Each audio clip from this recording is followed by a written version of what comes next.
Good morning बच्चों, आप सभी का मेरे क्लास सिलेबस गाइडेंस में स्वागत है। Today's our topic is difference between metal and non metal.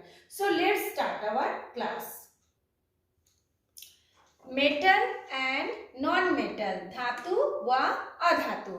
धातु क्या है आप सब जानते हो, जैसे हमारे घरों में यूज होता है कॉपर यानी तांबा, शीशा, हम चांदी पहनते हैं, गहना बनाते हैं, सोना पहनते हैं, लोहा, ये सारे चीज धातु है। और जो हम इसके अलावा जो चीज देखते हैं जैसे कोयला, लकड़ी, मिट्टी, है ना, कार्बन, ये सब अधातु है। लेकिन जो चीज हम नहीं जानते हैं, कोई भी पदार्थ हमारे सामने आया, हम उसको पता नहीं कर पा रहे हैं कि वो धातु होगी या अधातु होगी।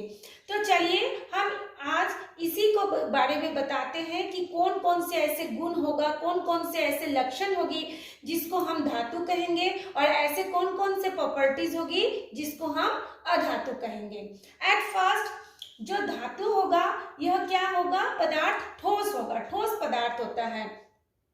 धातु हमेशा ठोस होता है। लेकिन एक ऐसा धातु है जिसको हम अपवाद बोलते हैं, यानी इंग्लिश में बोलते हैं एक्सेप्शन या एक्सेप्ट। पारा, पारा मीन्स मरकरी। मरकरी किस में रहता है, आप लोग देखे होंगे थर्मामीटर में हम लोग अपना टेम्परेचर मापने के लिए यूज करते हैं। वो मरकरी जो है वो धातु है, फिर भी वो लिक्विड स्टेट में यानी द्रव अवस्था में होता है। एक मरकरी और एक होता है गैलियम। गैलियम भी धातु होकर भी लिक्विड यानी द्रव अवस्था में होता है। कंपेयर टू यदि हम नॉन मेटल को देखें, ये क्या होता है, नॉन मेटल जो होगा वो ठोस भी हो सकता है, द्रव भी हो सकता है, गैस भी, तीनों अवस्थाओं में हो सकता है। ठोस मान लीजिए कार्बन यानी कोयला, ईटा, पत्थर, ये सब क्या हो गया, ठोस। द्रव में क्या हो जाएगा, जैसे आपको आयोडीन सोल्यूशन ले लिए वो द्रव हो जाएगा।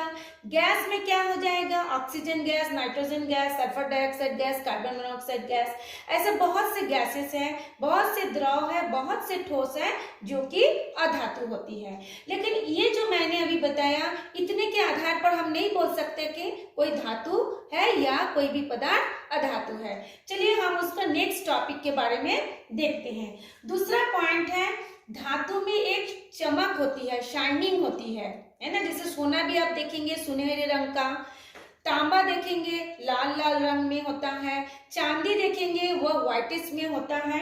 तो धातु में एक शाइनिंग होती है यानी चमक होती है, और नॉन मेटल में ऐसे कोई चमक नहीं होता। लेकिन इसमें भी एक अपवाद है, एक्सेप्शन है। क्या है, हीरा। हीरा जो है कार्बन से बना होता है, लेकिन उसमें बहुत चमक होती है। थर्ड इज, यह जो होता है धातु जो होता है तन्य होती है। तन्य मीन्स डक्टाइल।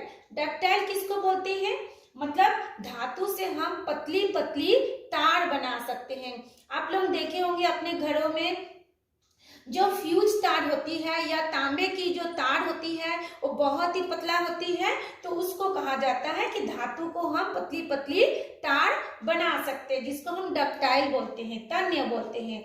और जो अधातु होती है उससे हम लोग ऐसे पतली पतली तार नहीं बना सकते, यानी वो तन्य नहीं होती। फोर्थ पॉइंट है, धातु जो है आघात वर्धनीय मीन्स मेलिएबल। मेलिएबल या आघात वर्धनीय का मतलब होता है कि धातु को हम गर्म करके उसको पीट पीट के पतली सी चादरें बना सकते हैं। कितनी पतली चादर, जैसे आप लोग मिठाई खाते होंगे, स्वीट्स के ऊपर देखिएगा लिखा होगा कि चांदी का वर्क रहता है, यानी मिठाई के ऊपर चांदी का पतली सी परत रहता है। तो सोचिए चांदी एक ठोस धातु है, लेकिन उसको पीट पीट के इतनी पतली सी चादरें बनाई जाती है जो कि हम मिठाई के ऊपर लगा देते हैं, फिर उसको हम लोग हाथ से छूते हैं, टच करते हैं तो भी वो हमारे हाथ में भी लग जाता है। इसके अलावा आप लोग देखे होंगे जो सिगरेट की अंदर में जो एक पैकिंग होती है, चमकीली पैकिंग, वो भी एल्युमिनियम का बना होता है। या चॉकलेट में देखे होंगे रैपर में अंदर की तरफ जो रहता है वो भी मेटल का बना होता है। तो कितना पतला सा है कि हम फाड़ने से भी वो ऐसे हम लोग कागज जैसा फाड़े तो भी वो फट जाता है, तो उसको बोला जाता है मैलिएबल यानी आघात वर्धनीय मीन्स धातु को हम पीट पीट के पतली चादरें बना सकते हैं, लेकिन जो अधातु है वो आघात वर्धनीय नहीं है, उसको हम ऐसी चादरें पतली चादरें नहीं बना सकते। फिफ्थ पॉइंट देखिए, धातु जो होगा वह विद्युत यानी इलेक्ट्रिक व हीट के सुचालक होती है। सुचालक मतलब जिसको यदि हम लोग धातु के एक सिरा को हम यदि गर्म करेंगे तो देखेंगे दूसरी सिरा अपने आप गर्म हो गया है। जैसे मान लीजिए हम लोग यदि परचूल को खाना बनाते समय बर्तन में रख देते हैं, चूल्हे के ऊपर किसी बर्तन में खाना बन रहा है उसमें रख देते हैं, तो जो दूसरा सिरा है जो कि उस चूल्हे के साथ या उस बर्तन के साथ नहीं टच है वो भी क्या होती है, गर्म हो जाती है। तो ये क्या होता है। और फिर एक चीज और है, हम लोग यदि किसी भी तार के एक सिरे को बिजली से या इलेक्ट्रिक से कनेक्शन कर देते हैं तो दूसरे सिरे में हमको क्या लगती है, झटका लगता है, इलेक्ट्रिक झटका लगता है। इससे ये पता चलता है धातु जो होता है विद्युत और उष्मा यानी हीट और इलेक्ट्रिक का गुड कंडक्टर यानी सुचालक होती है। लेकिन एक ऐसा धातु है जो कि विद्युत और उष्मा के सुचालक यानी गुड कंडक्टर नहीं होती, उसका एग्जाम्पल है लेड जिसका सिंबल है Pb। इसमें देखते हैं ये जो होता है अधातु जो होगा वो विद्युत के बैड कंडक्टर यानी कुचालक होती है।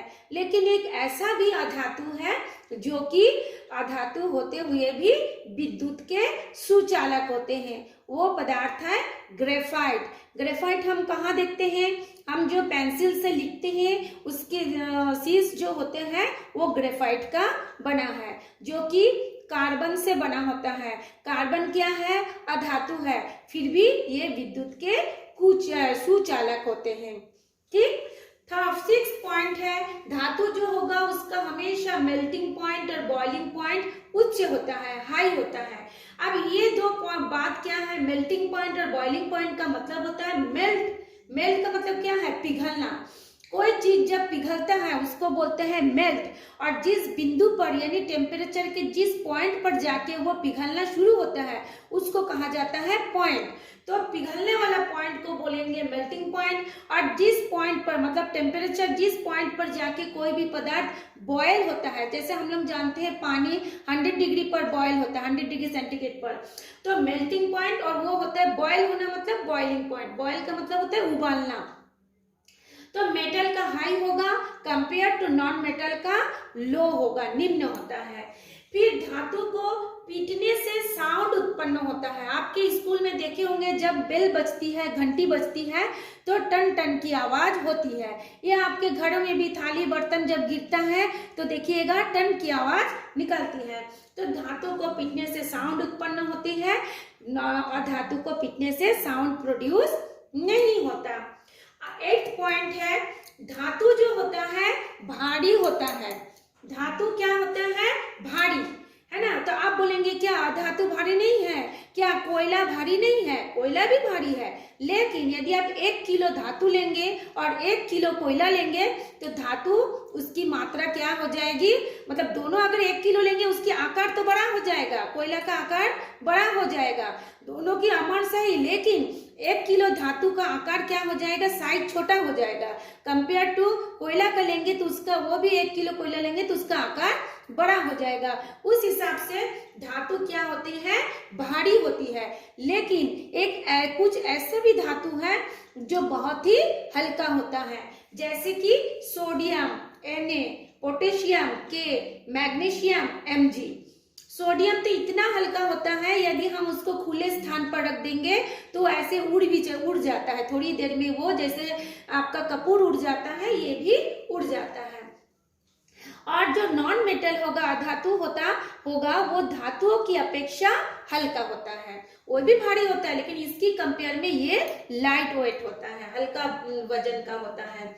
धातु जो होता है वो कठोर होती है यानी हार्ड होती है, सख्त होती है ना। लेकिन इसका अपवाद है सोडियम, पोटेशियम और लेड। ये क्या होता है, ये कठोर नहीं होती, ये क्या होती है, भंगुर होती है। अब भंगुर क्या होती है, सॉरी ये मैं फिर से बता रही हूँ, ये जो धातु जो होती है कठोर होती है, ये भंगुर नहीं होती, लेकिन ये जो सोडियम पोटेशियम रुबिडियम होती है ये कठोर नहीं होती है, ये भंगुर होती है। अब ये मैं बता रही हूँ भंगुर क्या होती है।